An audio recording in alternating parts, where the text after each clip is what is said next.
ఇది ఏంటా అనుకుంటున్నారా? మొత్తం డీటెయిల్డ్‌గా, కంప్లీట్‌గా వీడియో చూసినట్లయితే ఖచ్చితంగా మొత్తం అంతా చెప్పేస్తాను. చాలా బావుంటుంది. స్కిప్ చేయకుండా కంప్లీట్‌గా అయితే చూసేయండి.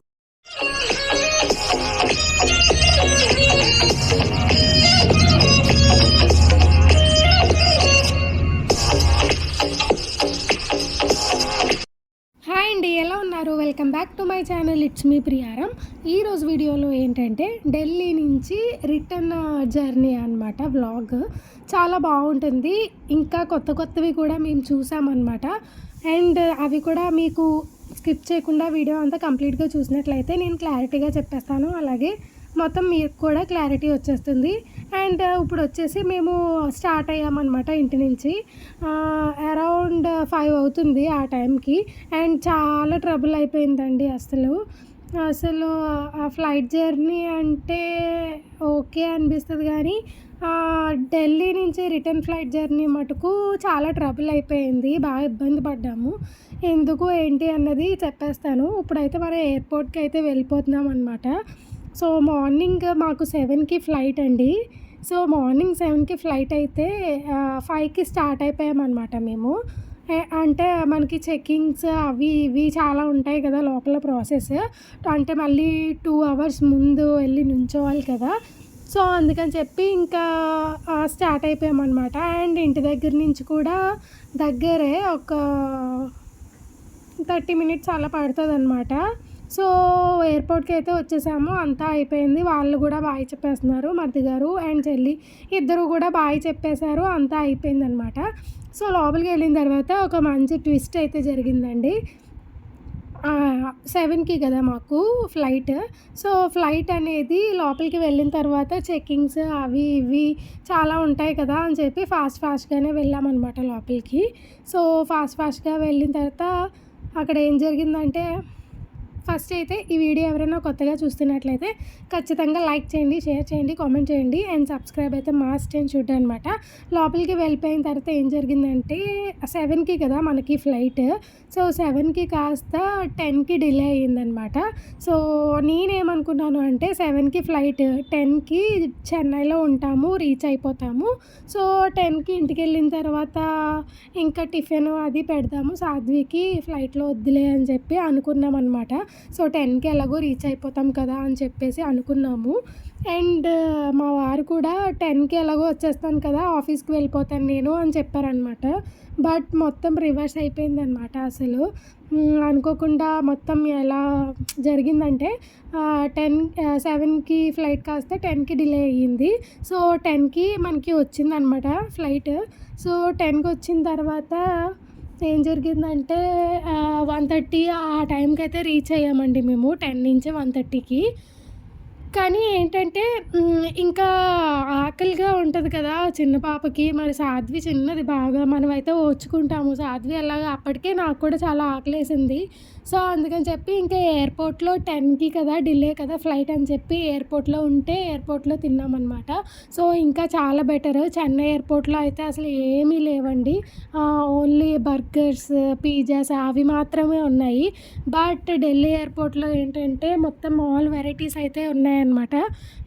ఏంటి దోశ ఉంది, ఇడ్లీ ఉంది, పూరి ఉంది, ఇంకా తెలుగు డిషెస్ అన్నీ ఉన్నాయన్నమాట. సో అప్పుడు కొంచెం హ్యాపీగా ఫీల్ అయ్యాను. హమ్మయ్య డిలే అయినందుకైనా సరే సాధ్వికి కొంచెం ఫుడ్ వెళ్తుంది కదా అని చెప్పి ఇంక ఇడ్లీ తీసుకొని మేము కూడా ఇడ్లీయే తిన్నాము. సో మొత్తానికైతే అప్పుడు కూడా నాకు భయమేసింది. ముందు 10 అయిపోతుంది కదా, ఇంకా మనకి అవ్వదేమో, మనం తినొద్దు, సాధ్వికి తినిపించేద్దాంలే, సాధ్వి మళ్ళీ లేట్గా తింటుంది కదా, ఒక 1 అవర్ అన్న పడుతుంది, అందుకని చెప్పి సాధ్వికి తినిపించేస్తానులే అని అంటే లేదు చెకింగ్స్ అన్నీ అయిపోయినాయి కదా మనకి, లోపలికి వచ్చేసాం కదా, ఏం పర్వాలేదు తిను అని అన్నారనమాట. సో అందుకని చెప్పి ఇంకా లోపలికి చెకింగ్స్ అన్నీ అయిపోయినాయి, మేము అన్నీ ఇచ్చేసామన్నమాట. సో చెకింగ్స్ అయిపోయిన తర్వాతే మనకి ఫుడ్ కోర్ట్ అలాంటివన్నీ ఉన్నాయి. సో దేవుడికి ఇంకా థ్యాంక్స్ చెప్పుకోవాలి. అక్కడ అవన్నీ ఉండడం వల్ల కొంచెం సేఫ్ అయ్యామన్నమాట. సో 10కి ఇంకా సాధ్వికి ఇడ్లీ అది పెట్టేసి పాలు కూడా తీసుకున్నామన్నమాట. ఇంకా చాలా ఒక న్యూస్ అయితే చెప్పుకోవాలండి. ఎయిర్పోర్ట్లో పాలు తీసుకోవాలి అని అంటే అసలు అక్కడ పాలే లేవన్నమాట. మీరేమైనా తీసుకుంటే గనక కాఫీ ఇస్తారట. సో, అక్కడ ఒక స్నాక్స్ లాంటివి ఉన్నాయన్నమాట ఫ్రిడ్జ్‌లో. ఆ స్నాక్స్ లాంటివి మీరు తీసుకుంటే అప్పుడు కాఫీ ఇస్తారంట. నార్మల్‌గా కాఫీ ఒక్కటే కొనుక్కుంటే ఇవ్వరంట. అది ఢిల్లీ ఎయిర్‌పోర్ట్‌లో నేను చెప్తుంది.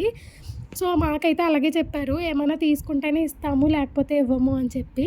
బట్ సాధ్వి ఉంది గదా! సో, సాధ్వి ఉన్నందుకు తా ఆయన పనిచేసే ఆయన ఏమన్నారంటే, "ఓకే అండి. నేనైతే ఇస్తాను. చిన్న పాప కదా! సో, దానివల్ల ఇస్తాను." అంతా ఇంగ్లీష్‌లోనే మాట్లాడారు.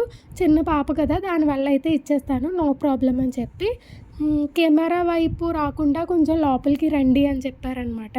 ఇంకా చాలా హ్యాపీగా అనిపించింది. హమ్మయ్య! అనుకున్నాము. దానికి దొరికింది కదా! మళ్ళీ 1:30 వరకు పాపం అది ఎలా ఉంటది అని చెప్పేసి కొంచెం ఇబ్బంది పడ్డామనమాట. సో, మొత్తానికి ఆ కెమెరా కనిపించకుండా అయితే మాకు పాలిచ్చారు. పాలిచ్చిన తర్వాత మనీ ఎంత అని అడిగితే, లేదండి పాపకు కూడా తీసుకుంటామా ఏంటి అని చెప్పేసి అన్నారనమాట. సో, పర్లేదండి తీసుకోండి అని చెప్పేసి అడిగాము. కానీ లేదు లేదు అస్సలొద్దు చెప్తున్నా కదా అని చెప్పి ఆయన అన్నారనమాట. సో, అక్కడ కూడా చాలా హ్యాపీగా అనిపించింది. చిన్న చిన్న పిల్లలకి ఇలా పుణ్యం కదా అలా చేసుకుంటే. సో, అక్కడ కూడా బాగా హ్యాపీగానే అనిపించింది. ఓకే. అంటే ఆయన చాలా రిస్క్ చేశారండి నిజానికి. అలా ఇవ్వకూడదంట. అలా ఇస్తే వాళ్ళకే కొంచెం ఇబ్బందవుతదంట. వాళ్ళ ఆఫీసర్స్ అందరూ ఉంటారు గదా! వాళ్ళ ఆఫీసర్స్ అవి ఇవి తిడతారనమాట. బట్ అదంతా పట్టించుకోకుండా పాప కోసం ఆయన ఆలోచించి ఇవ్వడం చాలా గ్రేట్ అనిపించింది నాకైతే. సో, ఇంకా టిఫిన్ చేసిన తర్వాత ఫ్లైట్‌లో ఇంకా సాధ్వికి పాలు పడదామని చెప్పేసి టిఫిన్ చేసిన తర్వాత ఇంకా అంటే 12 ఆ టైంకి 10కి కదా సాధ్వి టిఫిన్ తిన్నది. సో, 12 ఆ టైంకి ఇంకా ఫ్లైట్‌లో పెడదాంలే ఇంకా టిఫిన్ అనే అనుకున్నామనమాట. సారీ, పాలు ఫ్లైట్‌లో ఇంకా పెడతానులే 12 ఆ టైంకి అని అనుకున్నాను. బట్ ఏమైందంటే సాధ్వి అసలు పాలు తాగననేసిందనమాట. పాలు మొత్తానికైతే వేస్ట్ అయిపోయినాయి. అండ్ అవి పౌడర్ పాలనమాట. మిల్క్ పౌడర్స్ ఉంటాయి కదా!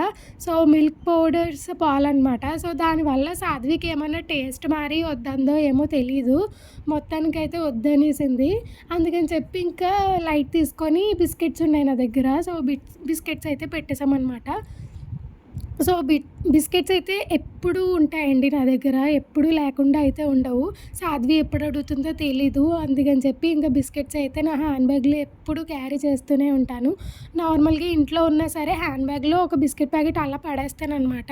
ఎందుకు అనంటే కొంచెం ఎప్పుడన్నా అర్జెంట్‌గా వెళ్ళాలనిపించినా, అప్పుడు నాకు మర్చిపోయినా బిస్కెట్ పెట్టుకోవడం అలాంటివి ఏం లేకుండా ఇంకా హ్యాండ్ బ్యాగ్‌లో అలా ఉంటదనమాట.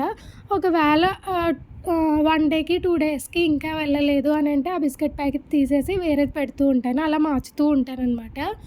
సో, మొత్తానికైతే ట్రావెలింగ్ అనేది బాగానే జరిగింది కానీ కొంచెం సాధ్వి భయపడిందనమాట. అంటే ఫ్లైట్ జర్నీ అంటే ల్యాండ్ అయ్యేటప్పుడు, పైకి వెళ్ళేటప్పుడు కొంచెం టేక్ ఆఫ్ అయ్యేటప్పుడు కొంచెం చాలా భయమేసింది. నాకే భయమేసింది. సో, సాధ్వి భయపడడంలో తప్పులేదు. బట్ నేను లోపల కాటన్ పెట్టుకున్నాను అనమాట ఇయర్స్‌లో. సో, కాటన్ పెట్టుకోవడం వల్ల నాకైతే కొంచెం భయమేసింది. అంతే వామిటింగ్ సెన్సేషన్ లాగా వచ్చింది. సో, అందుకని జస్ట్ పర్లేదు. అంటే ఢిల్లీకి వెళ్తున్నప్పుడు కంటే చెన్నైకి వస్తున్నప్పుడు కొంచెం పర్లేదనిపించింది ఫ్లైట్ జర్నీ. సాధ్వికి కొంచెం భయమేసింది ల్యాండ్ అవుతున్నప్పుడు. నన్ను అలా పట్టేసుకొని గట్టిగా ఉండిపోయిందనమాట. అండ్ ఇదొచ్చేసి చెన్నై రీచ్ అయిపోయాం కదా! ఇది చెన్నై ఎయిర్‌పోర్ట్ అనమాట. చెన్నై ఎయిర్‌పోర్ట్ నేనెప్పుడు చూడలేదు. అంటే ఎక్కేటప్పుడు చెన్నైలోనే ఎక్కాము. కాకపోతే ఈ ఇటువంటి రూట్‌లోంచి అయితే వెళ్ళలేదనమాట. చాలా రూట్స్ ఉంటాయి కదా! సో, దానివల్ల ఈ రూట్‌లోంచి అయితే వెళ్ళలేదు. సో, నాకైతే చెన్నై ఎయిర్‌పోర్ట్ క్లీన్‌గా, నీట్‌గా అసలు అన్ని ఎయిర్‌పోర్ట్‌లు అలాగే ఉంటాయి నీట్‌గా. బట్ ఇదేంటంటే కొన్ని కొన్ని స్టాట్యూస్, కొన్ని బొమ్మలు అవి ఇవి చాలా బాగున్నాయన్నమాట. నేను ఫస్ట్ చూపించాను కదా! పడవతో బొమ్మని. సో, అది ఇక్కడే అనమాట. మనకి ఎగ్జిట్ అయ్యేటప్పుడు ఇలా కనిపిస్తదనమాట. సో, పడవని అలా తోస్తున్నట్లు నాకు ఈ పిక్ అయితే చాలా అనిపించింది. చాలా అనిపించింది అసల. అది వాళ్ళు చేసే స్ట్రక్చర్ ఏంటి, అసలు ఆర్కిటెక్చర్ ఏంటి చాలా నీట్‌గా చాలా అనిపించింది. అండ్ ఆ దేవుడి బొమ్మ కూడా మీకు ఫస్ట్ చూపించా కదా దేవుడిని. సో, అది కూడా చాలా బాగుందనమాట అసలు. అది చాలా బాగుందని చెప్పి వీడియోస్ అనేవి షూట్ చేయడం జరిగిందనమాట. వస్తూ ఉంటుంది దేవుడిది. అది కూడా మీరు చూస్తూ ఉండండి. అండ్ మా ఢిల్లీ నుంచి చెన్నై ఫ్లైట్ జర్నీ అయితే ఇలా ట్రబులీగా, సింపుల్‌గా, నీట్‌గా అయితే అయిపోయింది. వీడియో నచ్చినట్లయితే తప్పకుండా లైక్ చేయండి, షేర్ చేయండి, కామెంట్ చేయండి అండ్ సబ్స్క్రైబ్ అయితే మస్ట్ అండ్ షుడ్ అనమాట. అండ్ ఎలాంటి వీడియోస్ కావాలి, ఏంటి అన్నది కూడా కింద కామెంట్ సెక్షన్‌లో కామెంట్ చేస్తే తప్పకుండా నేను ట్రై చేస్తాను. 100% ట్రై చేస్తాను. అండ్ నేనైతే షార్ట్స్ పెడుతున్నాను అనమాట ఈ మధ్య. ఫన్నీ షార్ట్స్ అనేవి పెడుతున్నాను. అందరికీ చాలా బాగా నచ్చుతున్నాయి. రెస్పాన్స్ కూడా బాగుంటుంది. అండ్ అందరూ చెప్తున్నారు కూడా అటువంటివే చేయండి అని చెప్పి. తప్పకుండా అటువంటివే చేస్తాను. Thank you. సబ్స్క్రైబ్